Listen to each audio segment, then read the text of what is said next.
स्वागत है आपका 18 नाउ स्वदेश पर। मैं हूं आपके साथ पूजा त्रिपाठी और आप देख रहे हैं हमारी खास पेशकश टैक्स मंत्रा, जिसमें कि हम आपके टैक्स से जुड़े जो भी सवाल है वो इस शो में शामिल करते हैं।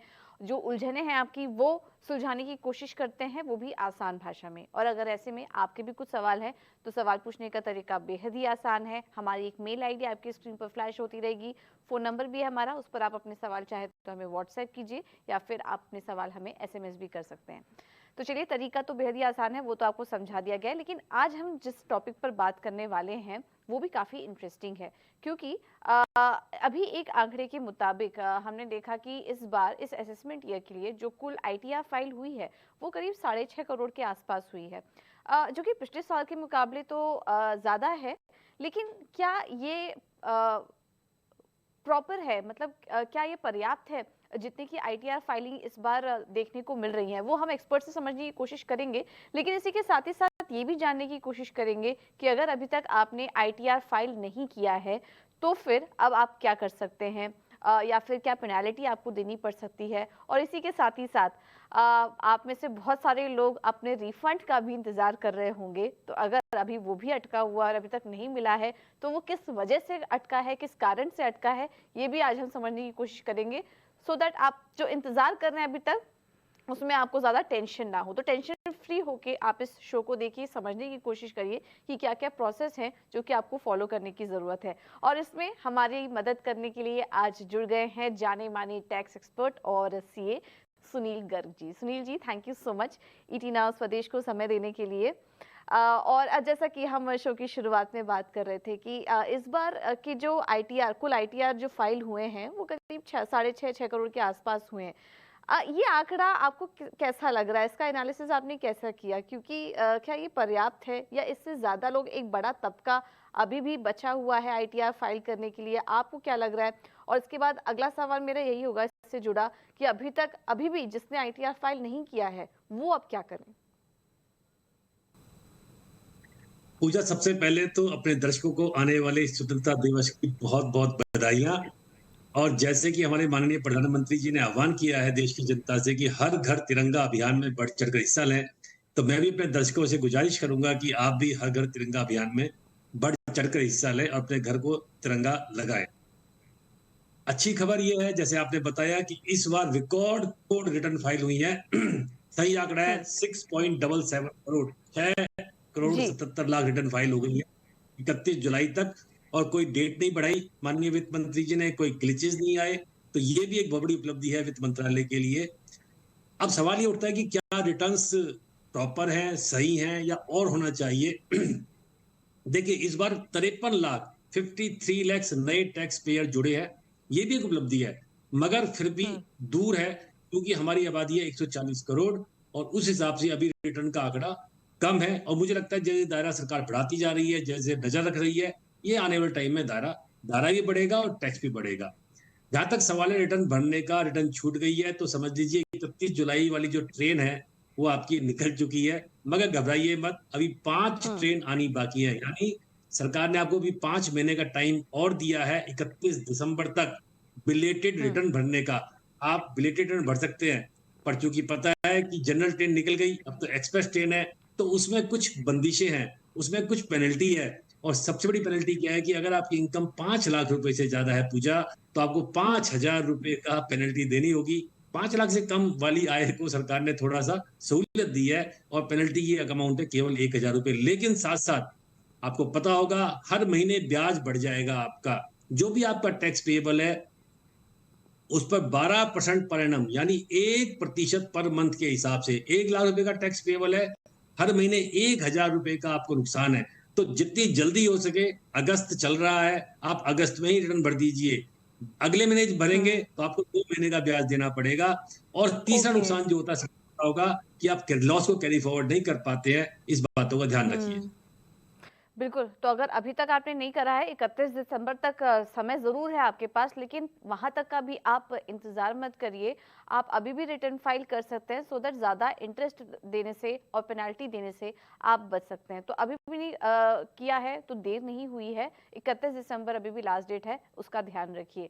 सुनील जी, लेकिन अक्सर हम देख भी रहे हैं, वैसे तो रिटर्न फाइल करने को लेकर हमने काफ़ी सारे शोज़ किए, जो दर्शक हैं उन्हें जागरूक करने की कोशिश की है, लेकिन अभी भी कुछ गलतियां तो हो ही रही हैं, स्पेशली जो पहली बार आईटीआर फाइल कर रहे हैं। तो मान लीजिए अगर किसी से कोई गलती हो गई है रिटर्न भरने में, तो उनके पास क्या ऑप्शन है? क्या वो रिटर्न वापस से रिवाइज कर सकते हैं? बिल्कुल कर सकते हैं। बिल्कुल आप रिटर्न को रिवाइज़ कर सकते हैं। सरकार ने कहा है कि आप जी। रिटर्न को रिवाइज़ कर दीजिए और लेकिन आपको रिवीजन बड़े ध्यान से करना होता है। आपके पास में एक वैलिड कारण होना चाहिए। देखिए, आप रिवीजन क्यों कर रहे हैं? आपसे कोई मिस्टेक हो गई, मान लीजिए बैंक अकाउंट नंबर गलत है या कोई और मिस्टेक है, तो टेक्निकल मिस्टेक है, क्लेरिकल मिस्टेक है। लेकिन अगर आप आय में डिफरेंस डालते हैं, यानी आपने पहले 6 लाख इनकम दिखाई थी, अब इनकम को आप 4.5 लाख कर रहे हैं, कम कर रहे हैं, या 6 लाख से बढ़ाकर 8 लाख कर रहे हैं, तो दोनों ही परिस्थितियों में आपके पास में एक वैलिड रीजन होना चाहिए कि आपकी इनकम क्यों बढ़ गई है। और अगर कम हो रही है हम्म। तो फिर तो विशेष परिस्थिति होनी चाहिए कि आपने आय क्यों कम दिखाई है। ये भी ध्यान रखने वाली बात है, जैसे ही आप रिटर्न को रिवाइज करेंगे तो आपको पेनल्टी तो नहीं लगेगी, लेट फीस की पेनल्टी तो नहीं लगेगी, लेकिन आपको अच्छा। ब्याज जरूर लगेगा। बिल्कुल, तो ब्याज यहाँ पर आपको देना पड़ सकता है, पेनल्टी नहीं लगेगी लेकिन ब्याज यहाँ पर देना पड़ सकता है, तो इसका आप ध्यान रखिए। तो क्या ये जो बिलेटेड रिटर्न हम अगर फाइल करते हैं, तो क्या उस पर भी हम अगर कुछ गड़बड़ हो गई तो क्या उसको भी हम रिवाइज कर सकते हैं? बिल्कुल पूजा, सबसे पहले समझते हैं बिलेटेड रिटर्न का मतलब क्या है। बिलेटेड रिटर्न का मतलब है कि ड्यू डेट जी। के बाद आपने रिटर्न फाइल की है, उसको बिलेटेड रिटर्न कहते हैं। हम्म। पहले नियम ये था, बिलेटेड रिटर्न को आप रिवाइज नहीं कर पाते थे, सरकार ने नियम में परिवर्तन कर दिया और सरकार ने अब कहा है कि चाहे ओरिजिनल रिटर्न है और चाहे बिलेटेड रिटर्न है, आप उसको रिवाइज कर दीजिए और रिवीजन भी कितनी बार, एक बार, दो बार, तीन बार, कितनी बार भी कर दीजिए। लेकिन मैंने बताया कि वैलिड रीजन होना बड़ा जरूरी है। अगर आप बिना वैलिड के रिवीजन कर रहे हैं तो आपको फायदे की जगह नुकसान हो सकता है। हम्म। और ये नुकसान किस तरीके से हो सकता है? मतलब मान लीजिए अगर रिवाइज रिटर्न भरी है, तो क्या उसका असर इनकम पे भी पड़ सकता है? क्या क्या इनकम में भी कमी आ सकती है? और रिफंड क्लेम में भी क्या कुछ फर्क आ सकता है? बिल्कुल, बहुत अच्छा सवाल पूछा आपने पूजा जी, और लोग अक्सर यही गलती करते हैं, लालच जी। बुरी बला है। हमारे यहाँ एक पढ़ाया गया था, लोग लालच कर जाते हैं। कई बार क्या देखा गया है कि कोई 26 ईयर्स में मान लीजिए आपको टीडीएस आ गया, तो आप हम्म। उसकी कॉरस्पॉन्डिंग इनकम तो नहीं दिखाते, लेकिन उसको टीडीएस को क्लेम कर लेते हैं। या आपने क्या किया, कोई एडवांस आया, उसपे टीडीएस आया है, इनकम तो नहीं दिखाई, आपने टीडीएस क्लेम कर लिया। तो हम्म। ये मिसमैच हो जाएगा आपका। अगर मिसमैच हो गया तो आपको टीडीएस का रिफंड नहीं मिलेगा, बल्कि उस आय को आपकी आय में जोड़ दिया जाएगा और उस पर आपको टैक्स देना पड़ेगा और आपको ब्याज देना पड़ेगा। इसलिए हम हमेशा कहते हैं और हमने हर शो में अपने दर्शकों से कहा है कि सबसे पहले अपना एआईएस, एनुअल इंफॉर्मेशन स्टेटमेंट को जरूर चेक कीजिए और वहां पर जो इनकम प्री फिल आ रही है, जो वेरियस सोर्स से आपको इनकम रिपोर्ट हुई है, उस इनकम को अपनी इनकम टैक्स रिटर्न से मिसमैच कीजिए। अगर गलती से आपसे मिसमैच हो गया ओरिजिनल रिटर्न में, तो सरकार ने मौका दिया है कि आप रिवीजन कर लीजिए। क्योंकि अगर सरकार ने पकड़ा आपको, आपने हम्म। इनकम को छुपा लिया, नहीं बताया, कम बताया और सरकार ने नोटिस दिया, तो उसके कंसिक्वेंसेस बहुत खतरनाक होते हैं। सरकार आपको नोटिस देती है, उस पर टैक्स, पेनल्टी, इंटरेस्ट सब कुछ आपको देना पड़ता है। बिल्कुल। तो इन बातों का आप ध्यान रखिए, अगर आप रिवाइज़ रिटर्न भर रहे हैं तो उसका भी, और पेनल्टी और ब्याज भी आपको कितना देना पड़ सकता है, इन बातों का भी आप ध्यान रखिए। अब अगला सवाल मेरा ये होगा, हम बार-बार कह रहे हैं कि रिफंड जब मिलता है तो उसमें सरकार कुछ ब्याज भी देती है, ये भी थोड़ा समझना पड़ेगा। किसी ने टाइमली अगर अपना रिफंड भर दिया है, तो सरकार उसको किस तरीके से रिवॉर्ड करती है, कितना ब्याज देती है? देखिए पूजा, जहां सरकार ब्याज चार्ज करती है, जैसे हमने पहले बताया था कि अगर आपने लेट रिटर्न भरी तो आपको 12% पर एनम का ब्याज देना पड़ता है। लेकिन हुँ। सरकार जब ब्याज देती है रिफंड पर, तो केवल 6% देती है, यानी आधा ब्याज आपको देती है। परंतु अच्छा। अगर आपने अगर रिटर्न आपको टाइम पे भरी, आपने जी। 31 जुलाई से पहले भरी, तो अच्छी बात यह है कि आपको जो ब्याज मिलता है वो 1 अप्रैल से मिलेगा। यानी अगर आपने 31 जुलाई 2023 को रिटर्न फाइल कर दी हुँ। और आपको रिफंड मान लीजिए सितंबर में आता है, तो आपको 1 अप्रैल 23 से और 30 सितंबर तक का, या जिस डेट तक का ब्याज आएगा उस तक का ब्याज आपको मिलता है। लेकिन अगर आपने रिटर्न लेट भरी, मान लीजिए आपने अगस्त में रिटर्न लेट भरी है, तो फिर आपको ब्याज 1 अप्रैल से नहीं मिलेगा। आपको ब्याज मिलेगा जिस दिन आप रिटर्न भरी और जब तक आपको रिफंड आएगा। और आपको पता होगा आजकल रिफंड बहुत जल्दी आ रहे हैं, ऑनलाइन प्रोसेस हो रहे हैं और सरकार तो दावा करती है कि हमने 24 घंटे में भी रिफंड आपके अकाउंट में डाला है। परंतु आपका हुँ। अकाउंट वैलिडेट होना बड़ा जरूरी है उसके लिए। हाँ, बिल्कुल। अब इस प्रोसेस को भी हम आगे थोड़ा समझने की कोशिश करेंगे क्योंकि रिफंड का भी काफ़ी लोगों को इंतज़ार है अभी। लेकिन इसी पर से जुड़ा अगला सवाल होगा मेरा कि अगर मैंने रिटर्न को रिवाइज़ कर दिया है, तो क्या रिफंड पर जो ब्याज मुझे मिलना था पहले, उसमें भी कुछ बदलाव होगा? और वो कब से लागू होगा? बिल्कुल बदलाव हो जाता है जी, बिल्कुल बदलाव हो जाता है। हुँ, कई बार लेने जाते हैं लोगों को। देखिए, सरकार का नियम ये है कि जैसे ही आप रिटर्न को रिवाइज़ करते हैं, तो वो ओरिजिनल रिटर्न को रिप्लेस कर देती है। अब उसने रिप्लेस तो कर दिया, सरकार ने आपसे पेनल्टी तो नहीं, लेकिन अगर आपको हुँ, रिफंड देगी तो डेट ऑफ रिवीजन रिटर्न से ही देती है। और कई बार नुकसान ये होता है कि आपने रिटर्न को रिवाइज कर दिया तो पिछले 6-7 महीने का जो ब्याज है वो भी आपको खत्म हो गया, और आपको कई बार उल्टा देना पड़ जाता है पैसा, क्योंकि आपको हुँ। वो ब्याज तो मिलेगा नहीं अब। तो इसलिए मैंने बताया था कि रिवीजन बड़े ध्यान से ही करना चाहिए आपको। हुँ, बिल्कुल, तो इन सब बातों का ध्यान रखिए और अगर आप रिवीजन भी कर रहे हैं, तो उसको भी बड़े ध्यान से करिए क्योंकि उसका असर फिर आपके रिफंड अमाउंट पर पड़ सकता है।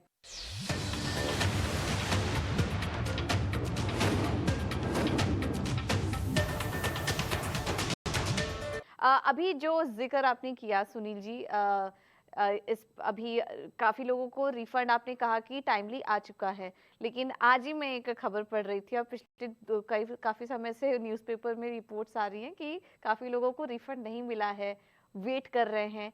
उसके पीछे क्या वजह हो सकती है? क्यों रिफंड मिलने में इतनी देरी हो रही है? और अगर किसी को हो रही है, तो वो कहाँ जाकर इस चीज़ को चेक करें कि वो प्रोसेस हुआ है कि नहीं हुआ है? इसके बारे में थोड़ा हमारे दर्शकों को जानकारी दीजिए।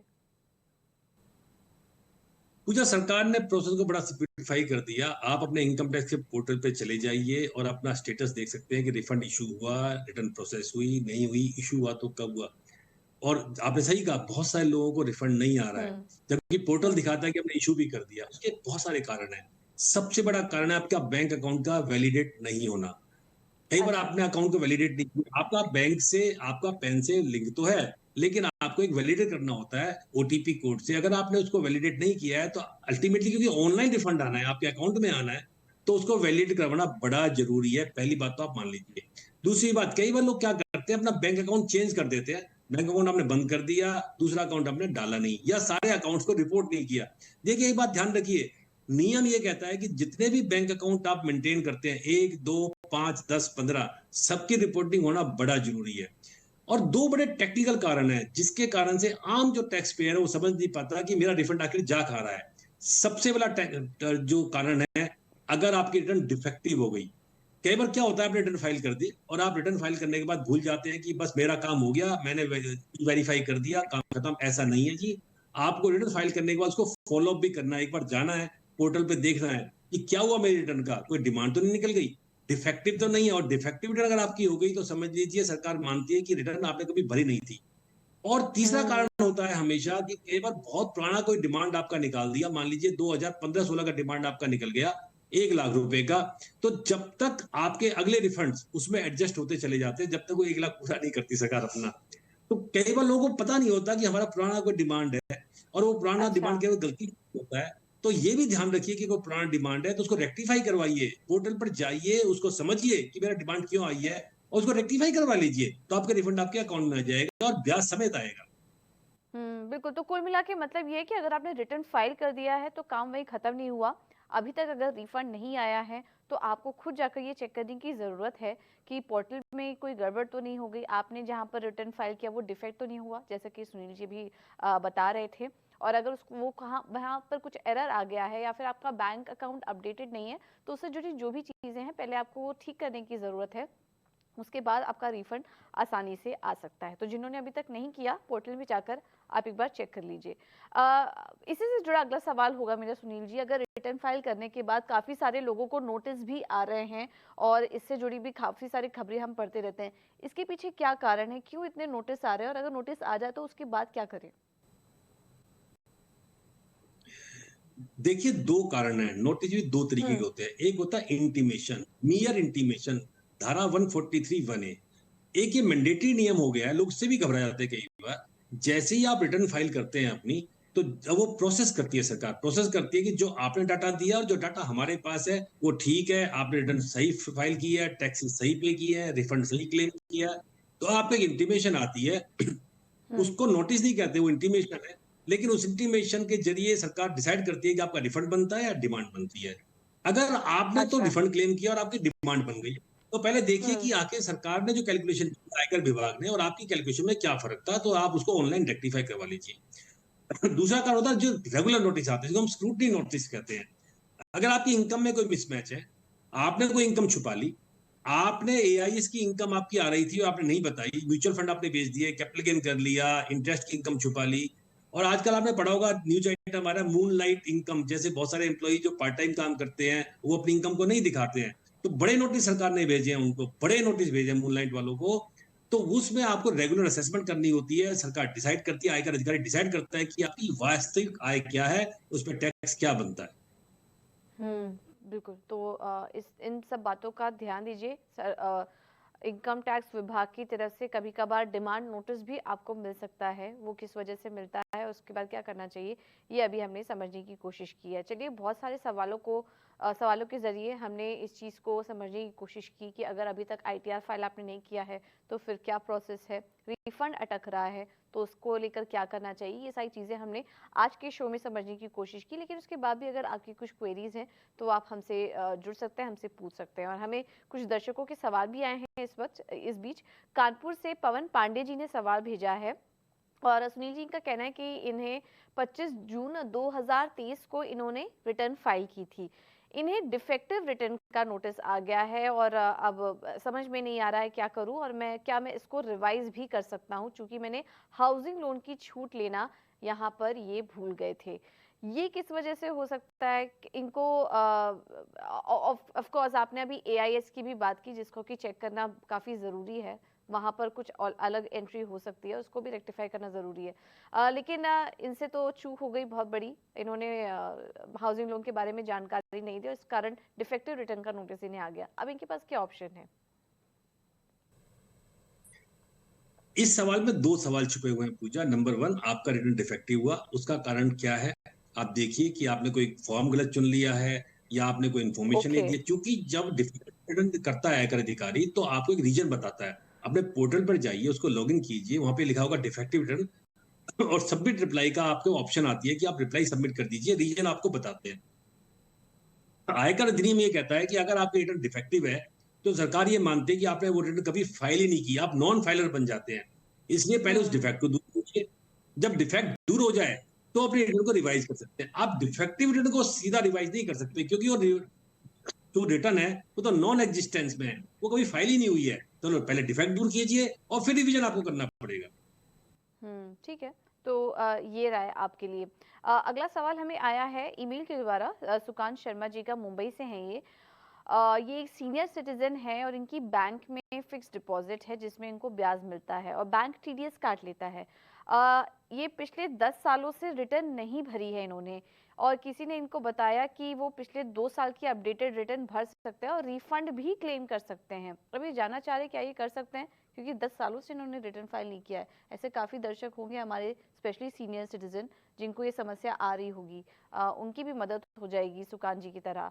सुनील जी, क्या सजेस्ट करेंगे आप इन्हें? देखिए सुकांत जी, आप ये बात मान लीजिए कि आपको अपडेट रिटर्न नहीं भरनी है। उसका कारण बताता हूं मैं आपको। किसी ने आपको सलाह तो दी, पर थोड़ी मिस्टेक उसमें हो गई है, शायद आपने पूरा केस नहीं हम्म। बताया होगा। अपडेटेड रिटर्न उन लोगों के लिए जो इनकम को दिखाना भूल गए। आप भी इनकम दिखाना भूल गए, लेकिन अपडेटेड रिटर्न से आप रिफंड क्लेम नहीं कर सकते हैं। उसकी कंडीशन ये है, जब माननीय वित्त मंत्री जी बजट 2021 में इसको लेके आई थी तो उन लोगों के लिए थी जिनकी इनकम एस्केप हो गई है और जो टैक्स देके पीछा छुड़ाना चाहते हैं। हाँ, सरकार ने आपको एक सहूलत दी है और केवल रिफंड के मामले में दी है, बाकी मामलों में नहीं है। आप क्या कीजिए, एक कंडोनेशन होती है धारा 119 में, आप प्रिंसिपल चीफ कमिश्नर को लिखिए कि सर ये मेरी कंप्यूटेशन है, मैं सीनियर सिटीजन हूँ। एक वैलिड रीजन आपको बताना पड़ेगा, आप रिटर्न फाइल आपने क्यों नहीं की पिछले 6 सालों की, और 10 सालों का तो नहीं मिलेगा। पर प्रिंसिपल कमिश्नर को 6 साल की पावर है कि वो 6 साल का आपका डिले कंडोन कर दे और आपको एक कंडोनेशन अप्रूव करके आप रिटर्न फाइल कर दीजिए और आपको रिफंड मिल जाएगा। आप क्लेम कर सकते हैं और सारा प्रोसेस ऑनलाइन है। ओके, चलिए इंटरेस्टिंग। सुकांत जी, उम्मीद है आपको मदद मिली होगी और काफ़ी अच्छा सवाल पूछा, और जैसे कि हमने कहा कि इस सवाल से, इसके ज़रिए काफ़ी सारे दर्शकों को भी मदद होगी। चलिए फिलहाल इस शो में इतने ही सवालों को हम शामिल कर पाएंगे, लेकिन सुनील जी बहुत बहुत धन्यवाद आपका आज अपना कीमती समय हमें देने के लिए और इस चर्चा में हमारे साथ हमें योगदान देने के लिए, अपना पार्टिसिपेशन देने के लिए बहुत बहुत धन्यवाद आपका। तो चलिए फिलहाल इस शो में इतना ही। उम्मीद है कि इस शो के ज़रिए और जो चर्चा हमने की उससे आपको काफ़ी मदद मिली होगी, लेकिन अभी भी आपके कुछ सवाल, कुछ डाउट्स रह गए हैं तो आप हमसे पूछ सकते हैं। चलिए फिलहाल मुझे दीजिए इजाज़त, और एक बार फिर से आप सभी को आने वाले स्वतंत्रता दिवस की ढेर सारी शुभकामनाएं। नमस्कार।